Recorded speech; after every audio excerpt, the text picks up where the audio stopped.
সুপ্রিয় দর্শক বিন্দু, আপনাদের দেখাচ্ছি এখন কিভাবে ডিম ভাজতে হবে। প্রথমে আমাদের ডিম নিতে হবে, মরিচ পেঁয়াজ আগে কেটে বাটি নিতে হবে। তারপরে ডিমটা ভাঙবো, ভেঙে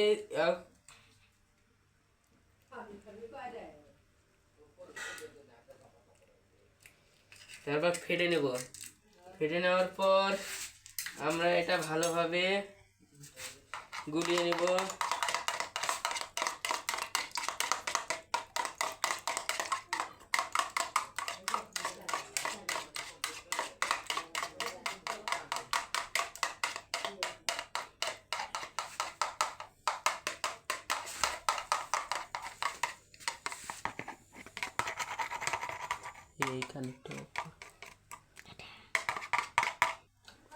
এরপর আমরা প্রথমে চুলায় আগুন জ্বালিয়ে নিব।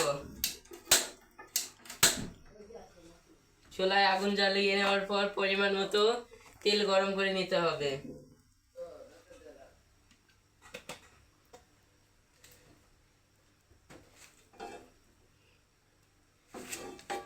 তারপর আমরা ভালোভাবে সমান প্যানের গোল করে নিলাম।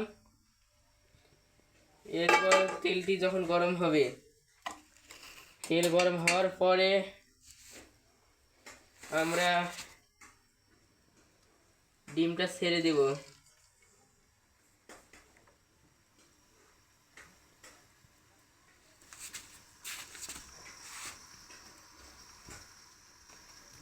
ডিমটা ছেড়ে দিয়ে এভাবে কিছুক্ষণ একটু গরম করে নেব। গরম করে নেওয়ার পর আমরা ছুরি দিয়ে বা আপনার যারা যেটা বলেন এটা দিয়ে ছড়ে দিব, তাহলে ডিমটি বড় হবে।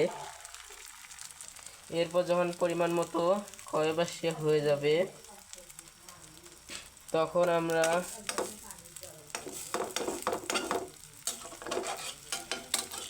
এক পাশ থেকে ভাঁজ দিয়ে রাখবো।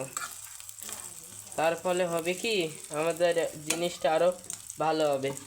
এরপর 2 মিনিটের জন্য ঢেকে দিব। 2 মিনিটের জন্য ঢেকে দিলাম। 2 মিনিট পর আমরা এটি নামিয়ে দেব। দেওয়ার পর দেখব এটা ফুলে গেছে। ঢাকনা দিয়ে রাখার কারণ ফুলে যাওয়া। ফুলে গেলে ডিমটি শক্তিশালী হবে এবং বড় হবে। গ্যাসের জালটা একটু কমিয়ে দিব, কারণ না হলে পুড়ে যাবে। এরপর ভালোভাবে ভেজে নিব।